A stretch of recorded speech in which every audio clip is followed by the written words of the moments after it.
పూర్వకాలంలో ఒక బ్రాహ్మణుడు.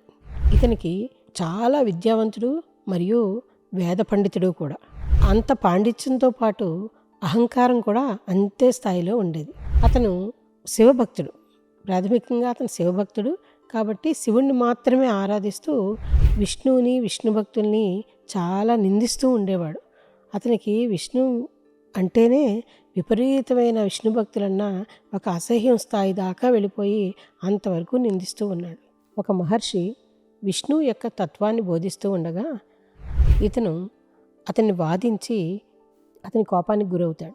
అతను ఇతను శపిస్తాడు. ఏమని అంటే, నువ్వు జ్ఞానాన్ని విద్వేషానికి వాడావు కాబట్టి నువ్వు మరుజన్మలో బ్రహ్మ రాక్షసుడివై పుడతావు అని చెప్పి శపిస్తాడు.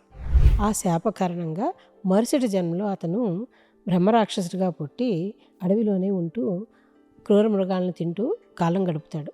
అయితే ఇతనికి పూర్వజన్మలో సంస్కారం వల్ల శివుని మీద భక్తి అలాగే ఉంటుంది. పూర్వజన్మలో విష్ణునామం చెప్పినప్పుడల్లా వారితోటి వాదించేవాడు. ఈ జన్మలో ఏం జరిగిందంటే అసలు విష్ణువు మాటే నాకు వినపడకూడదు అని పెద్ద పెద్ద గంటల్ని తీసుకుని అతని చెవులకు కట్టుకున్నాడు. ఎవరైనా విష్ణువు భక్తులు కానీ విష్ణువు గురించి మాట్లాడినప్పుడు కానీ అతను గంటలు మోగించేవాడు. అంటే ఆ శబ్దం తందాగా రాకుండా ఉండటానికి చెవుల్ని వదిలిస్తూ ఉండేవాడు.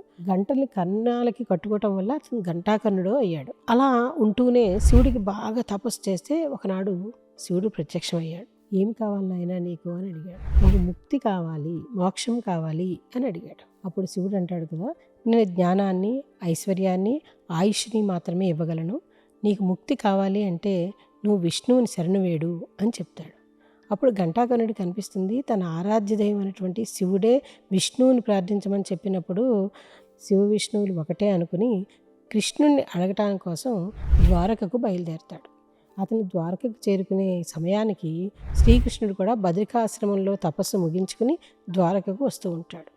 దారి మధ్యలో ఘంటాకర్ణుని చూస్తాడు. శ్రీకృష్ణుని చూడగానే ఘంటాకర్ణుడికి ఎక్కడ లేని భక్తి పొంగుతుంది. తన హృదయం నిండా భక్తి పొంగుతుంది. వెంటనే అతను శ్రీకృష్ణుడి యొక్క పాదాల మీద పడి సాష్టాంగ నమస్కారం చేసి అతని అహంకారాన్ని అక్కడ వదిలేస్తాడు. అతని అమాయక భక్తిని చూసి శ్రీకృష్ణుడు మురిసిపోతాడు. ఏం కావాలి నాయనా నీకు అని అడుగుతాడు. నాకు మోక్షం కావాలి అని చెప్పి ఘంటాకర్ణుడు వేడుకుంటాడు. అప్పుడు శ్రీకృష్ణుడు తప్పకుండా అని చెప్పి అతని అమాయక భక్తికి మెచ్చి కృష్ణుడు అతనికి ముక్తిని ప్రసాదించి ఆశీర్వదించడమే కాకుండా శివగణాల్లో ఒకటిగా కూడా ఉండమని చెప్తాడు. మరిన్ని పురాణ గాథల కోసం గురూపదేశం ఛానల్ని సబ్స్క్రైబ్ చేసుకోండి. నమస్కారం.